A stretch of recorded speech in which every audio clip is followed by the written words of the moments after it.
Email dari 104.4 FM Semarang Female Station. Kita sudah terhubung dengan Mas Rama di Lampung. Halo, selamat malam Mas Rama. Halo, selamat malam Mas. Oke, bisa mendengarkan suara saya dengan jelas ya? Bisa Mas, bisa. Oke, silakan Mas Rama diceritakan untuk cerita ini terjadi kapan dan seperti apa lengkapnya. Oke, jadi selamat malam ya pendengar email DFM. Jadi sebenarnya saya ini penggemar Nightmare dari zaman dulu di Semarang ya. Kebetulan saya sekarang ada di Sumatera, ada di Provinsi Lampung tepatnya, seperti itu ya. Jadi saya ada sedikit pengalaman, kurang lebih itu 5 bulan yang lalu lah. Kebetulan saya kerja di salah satu provider ya. Jadi saya punya area itu mulai dari, kalau di Lampung ini di Kabupaten Tanggamus Mas. Kabupaten Tanggamus sampai ke area Bukit Barisan. Taman Nasional Bukit Barisan itu area yang saya pegang gitu ya. Oke. Jadi inti ceritanya saya itu punya kos-kosan ya. Kos-kosan ini saya huni 6 bulan totalnya. Selama 6 bulan. Jadi di bulan pertama sampai bulan kelima itu aman Mas, nggak pernah ada apapun gitu ya. Jadi di bulan ke-6, kurang lebih di bulan ke-6 lah gitu ya.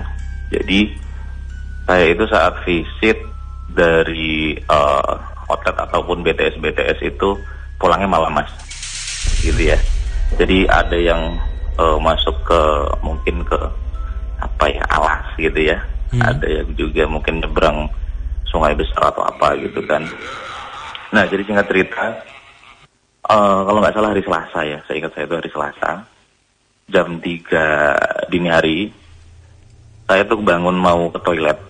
Jadi kebetulan kosan saya itu satu rumah, cuma dia kamarnya 2. Saya tempati kamar yang di depan, kemudian di belakang ada kamar 1 kosong, di sebelah kamar kosong itu ada kamar mandi, seperti itu. Oke. Jadi jam 3 itu saya kebangun mau ke toilet, buang air kecil ya. Saat buang air kecil, nggak ada apapun, kemudian saya balik ke kamar Mas. Balik ke kamar itu saya kebetulan kalau tidur lampu selalu saya matikan Mas. Cuma di luar kondisi hidup, jadi di dalam kamar itu nggak gelap total, tapi ada cahaya dari lampu teras seperti itu ya. Nah setelah balik dari toilet, saya tutup pintu, saya balik lagi ke kasur. Itu tiba-tiba di belakang pintu tuh ada sosok perempuan. Dia itu duduk jongkok gitu Mas, jongkok dengan keadaan telungkup. Nah, jadi dia di belakang pintu jongkok dengan keadaan telungkup, rambutnya itu ngadap ke depan semua. Jadi wajahnya nggak terlihat. Nggak kelihatan. Seperti itu ya. Nah, karena kondisi jam 3 malam dan saya rasa saya kunci pintu dengan baik, ini nggak mungkin kalau ada orang masuk gitu ya. Kebetulan saya beragama Muslim, saya mulai baca sebisa saya, mulai dari ayat kursi, terus doa selamat segala macam ya. Sosok itu hilang Mas. Sosok itu hilang, tapi dia pindah di sebelah saya. Oke. Dia pindah pas di sebelah kepala saya. Karena saya nggak terlalu ini ya, bisa dibilang nggak yang histeris segala macam, saya tetap tenang, saya tetap berdoa. Sampai akhirnya dia hilang Mas. Hilang tapi dia punya kekuatan buka pintu. Buka pintu, dibuka terus ditutup gitu kan. Padahal kondisi pintu itu nggak terkunci sih, tapi kalau bahasa Jawa diglek ya. Gitu. Nah dia bisa punya kekuatan buat buka dan buat nutup lagi. Gitu ya. Nah besok paginya saya cerita dengan teman kantor. Kebetulan teman kantor ini kalau informasi dari kawan-kawan paham gitu ya mengenai hal itu gitu kan. Jadi saya sempat tanyakan sedikit. Dia tanya, Mas Rama kemarin dari mana PJP-nya atau kerjanya keliling kemana aja gitu ya. Saya ceritakan ya keliling kayak biasa ke outlet, tengok-tengok BTS segala macam gitu kan. Ini dari luar Mas, kata teman gitu Mas ya. Ini dari luar ada menurut saya kayaknya ada suka dengan Mas Rama gitu. Oke. Nah jadi aku sempat yang parno ya. Jadi aku balik ke kota, ke Bandar Lampungnya. Itu kurang lebih perjalanan 2-3 jam. Jadi aku selama 2 minggu nggak pernah balik ke kos, Mas. Oke. Gitu ya, nggak pernah balik ke kos. Sampai beberapa hari itu sampai ibu kosnya tanya ya kenapa nggak pernah pulang. Aku beranikan pulang lagi, Mas. Gitu, aku beranikan pulang lagi. Hal yang sama ada lagi, kayak gitu kan. Sampai akhirnya aku putuskan buat pindah kosan. Nah, kalau analisaku, jadi di kosanku itu memang sepi, Mas. Jadi dia itu ada 6 bedeng kalau nggak salah. Ada 6 bedeng itu yang ditempati hanya 2. Nah, yang satu itu dia lebih banyak PP, gitu ya. Nah, yang sering menetap itu cuma aku. Di terakhir sebelum aku pindah kos itu, memang di belakang kosan itu ada pohon belimbing besar. Dia itu terakhir ditebang karena bapak kos buat pagar dan juga lantainya itu dipaving gitu ya. Nah, analisaku dari situ gitu kan. Nah, cuman dari kawan tadi informasinya dari luar saat aku kerja di luar gitu ya. Nah, puncaknya itu saat aku pulang visit malam hari, karena aku di mobil sendirian terakhir ya, semua teman-teman udah nggak ada. Itu lihat dari kaca spion tengah, kayak ada orang gitu ya, tapi aku nggak berani lihat, nggak berani lihat gitu ya. Jadi posisi dia duduk di jok paling belakang dan di tengah, jadi pas banget center dengan spion tengah gitu ya. Oke. Center dengan spion tengah. Cuman aku nggak berani lihat. Kalau lihat sekilas dia itu lagi ngeliatin gitu ya. Sampai akhirnya aku pindah kos, Mas. Di bulan berikutnya aku pindah kos. Aku ceritakan apa adanya sama ibu kos gitu ya. Ibu kos cuma bilang, oh jangan-jangan itu ibu, dia bilang kan. Ibu yang dimaksud aku nggak tanya dalam sih ya. Yeah. Ibu siapa atau siapa, karena aku juga nggak mau tahu gitu kan. Nah, sampai aku pindah kosan. Jadi kosanku yang baru ini dia lebih rame ya situasinya di pinggir jalan raya gitu ya. Cuman ada pos ronda di depan itu yang udah nggak kepake, Mas. Kondisinya gelap banget lah ya, gelap banget. Nah, aku pernah visit sekali terakhir pulang malam juga. Jadi SPG cewekku juga ini bisa lihat yang kayak gitulah ya, yang lembut gitu. Jadi dia sekilas cuman ngomong, Mas Rama, kok itu di pos ronda ada perempuannya ya gitu ya. Karena aku nggak bisa melihat, gitu kan. Nah, itu dia lagi ngelihat ke arah kita. Bisa jadi itu yang aku jadi merinding. Bisa jadi itu yang kemarin ngikuti aku, atau itu memang penghuni di situ yang baru. Nah, itu sih kurang lebih cerita yang aku rasakan kurang lebih 5 bulan yang lalu lah, gitu. Berarti ceritanya ini masih baru ya, Mas ya? Baru banget. Setelah pindah kos, bisa dibilang gangguan yang dirasakan menurun gitu ya?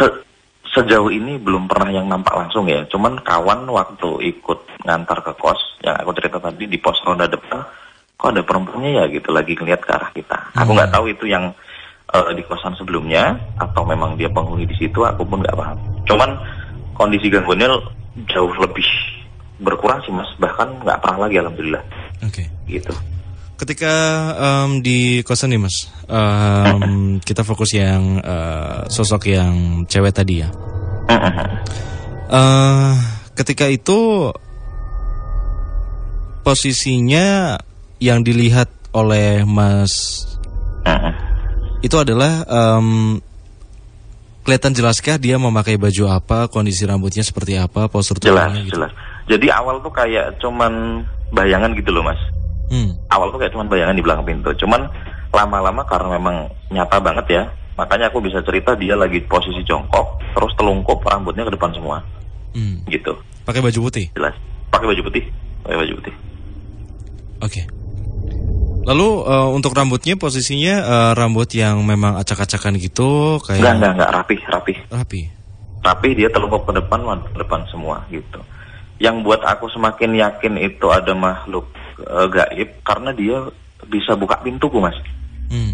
Pintu kamarku dibuka, terus ditutup lagi gitu. Nah itu kan Sorry. kekuatan yang dahsyat menurutku ya. Itu ketika buka pintu itu wujudnya ada atau pintunya kebuka sendiri gitu? Enggak, pintunya kebuka sendiri, menutup sendiri. Itu doaku terakhir ya, karena dia kan pas aku berdoa pertama dia hilang. Terus pindah sebelahku, pas di sebelah kepalaku kan. Nah aku doa lagi tuh. Sampai aku doa lagi, dia keluar itu mas. Pintunya dibuka terus ditutup lagi. Sampai subuh aku nggak tidur itu. Oke. Jadi ketika pindah nih mas, ketika sosok ini pindah ke samping kepala dari Mas Rama, ini Mas Rama posisinya lagi di mana? Lagi di kasur? Di kasur, ya. Oke, berarti tidur di samping Mas Rama gitu? Dia nggak tidur sih. Dia dari posisi jongkok di belakang pintu jadi posisi jongkok pas di sebelahku. Oke. Ya, gitu. Oke, jadi Mas Rama posisinya lagi tidur, posisinya si dia lagi jongkok. Jongkok. Sama telungkupnya atau melihat Mas Rama waktu itu? Sama persis. Telungkup. Wow. Itu terjadi berapa hari Mas Rama berturut-turut? Gimana? Terjadi berapa hari berturut-turut? Karena paginya aku PP ya ke kota, ke Bandar Lampungnya. Jadi aku balik lagi ke sana itu sekitar 2 mingguan lah ya. 2 mingguan aku nggak pernah balik. Aku beraniin ke sana. Cuman ada kejadian kayak nggak nyaman gitu mas. Kayak ada yang ngeliatin gitu. Apa ya? Kayaknya itu lampu itu gelap gitu. Oke. Itu kalau misal Mas Rama ingat-ingat lagi sebelum pulang kosan di hari itu, di hari kejadian. Ini ketika Mas Rama lagi kerja atau tadi perjalanan kerja gitu ya. Itu ada hal yang aneh nggak mas kalau diingat-ingat lagi? Gimana mas? Sorry. Ketika tadi sebelum Mas Rama pulang ke kosan, ketika PJP atau apa tadi Mas Rama perjalanan gitu, atau pas lagi kerja, ini ada perasaan aneh nggak? Atau hal yang janggal gitu nggak? Kalau diingat-ingat? Nggak ada sama sekali. Bau-bau wangi-wangi gitu juga nggak? Aku tuh mulai kerasa waktu sholat isya. Jadi waktu sholat isya itu aku kan membelakangi pintu ya posisi kiblatnya. Jadi ya itu kayak ada yang merhatiin gitu loh mas. Cuman aku karena orangnya cuek sih ya, jadi nggak tak pedulikan gitu kan. Nah cuman pas tengah malam bangun itu ke toilet, buang air kecil, balik lagi, pas tutup pintu, di belakangnya ada itu gitu. Oke. Lalu untuk dari hari kejadian sama hari di mana ibu kos itu memotong pohon belimbing, selang lama atau sebentar selisihnya? Gimana? Dari ibu kos memangkas pohon belimbing sama hari kejadian itu ada tenggang waktunya lama atau ada. Sebentar? Enggak. Jadi sebelumnya itu kan aku parkir mobil itu kan pas di depan kosan, karena nggak ada parkiran dia kosannya. Nah, beberapa hari parkir di depan itu bapak kos tuh bongkar-bongkar belakang kos gitu mas. Jadi di belakang kos tuh kayak ada halaman sampai sebelah kamarku. Itu banyak pohon-pohon sama ada kolam ikan ya. Nah, setahu ada pohon belimbing besar karena pernah ada yang jemur pakaian situ gitu ya. Nah, pas aku udah balik, jadi aku setiap weekend itu kan balik ke kota mas. Nanti hari biasanya aku balik lagi ke situ gitu ya. Nah pas balik lagi itu pohon belimbing itu udah nggak ada, terus kondisi itu dia udah kepasang pagar gitu. Dan apa namanya halaman yang tadinya tanah itu udah terpasang paving rapi gitulah, kurang lebih gitu. Saat aku balik. Gitu. Lalu yang kejadian yang pas di mobil ini berarti sebelum Mas Rama memutuskan untuk pindah ya? Iya benar. Sebelum kejadian pas pindah. Kalau misal saya ingat Mas Rama pas kejadian di mobil itu, walaupun Mas Rama nggak melihat spion secara langsung, tapi dari sudut mata Mas Rama gitu bisa kelihatan nggak mas kayak postur tubuhnya itu cewek atau cowok gitu? Cewek. Tapi posisinya seperti melihat Mas paling Rama gitu belakang ya? Di tengah dia. Kalau perasaanku ya, cuman aku nggak berani lihat. Padahal itu Mas Rama di mobil ada berapa orang? Aku tinggal sendiri terakhir. Sendiri? Oke. Baik. Ini akan saya sambungkan ke Mas Bo ya, Mas Rama ya? Oh ya, boleh. Mas Bo, ini sepertinya banyak hal yang menjadi pertanyaan. Karena siapakah sosok ini sepertinya masih misteri gitu ya. Karena Mas Rama menceritakan bahwa temannya ada yang bilang bahwa ini bisa jadi sosok yang ikut dari perjalanannya Mas Rama. Lalu dari Mas Rama sendiri feelingnya dari pohon. Dari belakang kos. Dan juga ada satu kesaksian dari ibu kos atau bapak kos yang mengatakan mungkin itu ibu. Ya, benar. Nah ini sebenarnya kalau dari Mas Bo sendiri, saya merinding nih Mas Ian. Ini nun sewu buat Mas Rama. Iya, Pak Bu. Di sini saya mengilustrasikan cewek ya, seperti yang jenengan cerita tadi, terus kemudian pohon, terus bukit, terus jembatan dan sungai, Mas nun sewu. Nah, jadi begini Mas Rama nun sewu. Di bayangan saya itu panjenengan itu pernah melewati sungai, terus kemudian ketemu dengan jembatan. Gimana Pak Bu? Sorry. Gini Mas, kalau boleh saya bayangkan gini.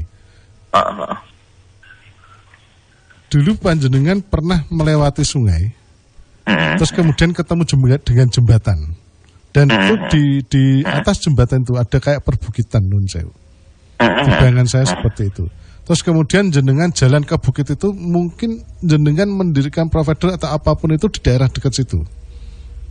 Kalau untuk mendirikan enggak Pak Bu. Jadi aku lebih ke apa ya, cek lah ya. Ngecek gitu. Jadi ya? kalau mendirikannya enggak. Oke. Bisa dikatakan jenengan cek itu ya di daerah bukit itu. Jadi jenengan melewati bukit dulu, terus kemudian ngecek. Nggak tahu kok di bayangan saya kayak alat kayak HP besar gitu, terus kemudian jenengan mengecek dan lain sebagainya seperti itu. Nah, kalau bahasa saya gini Mas, perwujudan cewek ini berasal dari situ Mas. Bisa dikatakan itu bawaan Mas. Dan sebenarnya cewek ini nun sewu, kalau bahasa saya ingin menyampaikan suatu pesan kepada panjenengan nun sewu. Oh gitu. Seperti itu Mas. Nah, maka dari itu nun sewu Mas, jenengan ini kata rasakan agak frekuensinya agak berbeda ya nun sewu di sana Mas. Bukannya saya menakut-nakuti ya, saya bukan menakut-nakuti panjenengan nun sewu. Jadi karena jenengan sudah mulai tidak tenang dari tak lihat dari frekuensi suaranya panjenengan nun sewu. Nggak tahu gitu kenapa ya. Seperti itu. Jadinya gini Mas, sebenarnya frekuensi ini atau makhluk asal ini memang ingin menyampaikan sesuatu kepada panjenengan. Bukan berarti itu apa ya medeni gitu ya Mas ya. Bukan. Tapi justru ingin menyampaikan sesuatu. Karena begini Mas nun sewu. Di ilustrasi saya di sini ada cewek yang kalau bahasa saya dia bermuka sedih, terus kemudian dia duduk di samping pohon dan depannya itu sungai besar. Terus kemudian di situ ada jembatan dan nun sewu. Ada bukit di situ. Kalau di ilustrasi gambar saya seperti itu Mas. Jadi, Sungai Semaka mungkin itu ya Pak ya. Gimana? Sungai Semaka, Sungai Semaka itu sungai besar di bawah Taman Nasional Bukit Barisan tuh. Ya, saya tidak tahu banjir, namanya apa. sampai terakhir itu ada berita makam jebol. Gitu. Karena di gambaran saya seperti itu. Memang sungai besar, karena ini saya gabung ya gambarnya ya. Jadi cewek itu, terus kemudian pohon, terus kemudian di sini ada sungai besar dan di situ ada jembatan.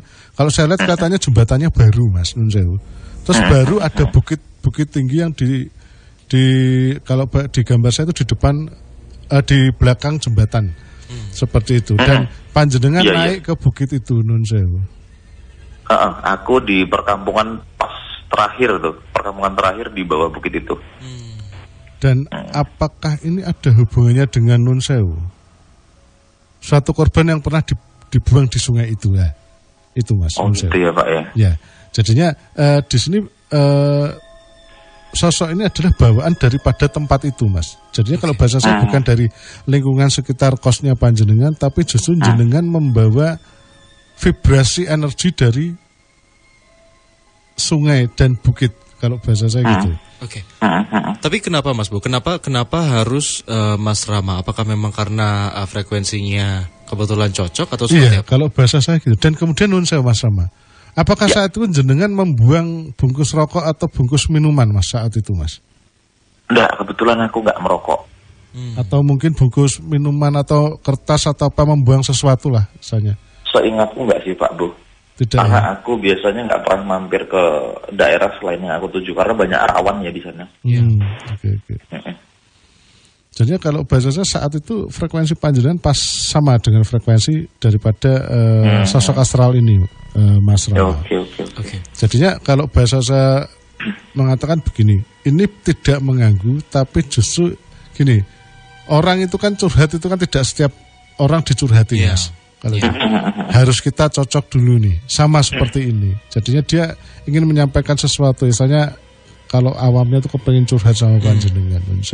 Tapi dari yang tadi diceritakan oleh Mas Rama, mungkin saya cukup bisa setuju gitu Mas bersama Mas Rama, karena untuk melihatkan sosok ini berarti sosok ini mempunyai energi yang lumayan besar gitu ya. Iya, betul sekali. Apalagi tadi kan sempat ada satu bentuk poltergeist juga kan, tadi kan. Untuk membuka atau menutup pintu ya tadi ya. Iya, benar Pak Bu, benar. Seperti itu. Itu kekuatan yang dahsyat menurut saya. Betul sekali. Sebenarnya tidak hanya itu aja, Mas. Mungkin kalau bahasa saya, dia juga sempat menggerakkan benda yang ada di sekitar dekat tempat tidur panjenengan. Mungkin saya nggak sadar ya. Nah, seperti itu. Nunsel, pada saat fenomena itu terjadi, lampu di sekitar panjenengan meredup enggak, Mas? Nunsel? Iya, kayak gelap. Kayak gelap. Kayak turun voltasenya gitu ya, Mas ya. Nunsel. Karena memang di sini energinya besar dan memang merangsak untuk menyampaikan sesuatu, Mas. Dia menggunakan sekuat tenaganya untuk menyampaikan sesuatu kepada panjenengan. Seperti itu. Tapi Pak Bu, kalau aku mau tanya Pak Bu, kalau untuk di kosanku yang baru kan sempat kawan juga lihat di pos jaga yang di depan itu ada sosok perempuan, apa itu? Oh, dia juga. Kalau bahasa saya masih sama, Mas Nunsel. Oh, oke. Berarti bisa dibilang walaupun Mas Rama pindah ke kosan lain, tapi sebenarnya sosok ini masih ada gitu ya, Mas? Iya, kalau bahasa saya gitu, Mas. Jadi gini, Mas. Oke. Ada yang disampaikan intinya ya, Pak ya? Kalau bahasa saya nanti ada sesuatu yang disampaikan. Bahkan juga nanti kalau memang belum tersampaikan, dia merasak lewat alam bawah sadar panjenengan atau lewat mimpi. Kalau bahasa saya gitu. Ya? Oke. Gitu. Jadi intinya kalau bahasa gini, sebenarnya minta doa, itu kan gitu. Tapi mungkin ada sesuatu hal yang lain yang ingin disampaikan lebih privasi lagi atau lebih banyak lagi kepada panjenengan. Seperti itu, Mas.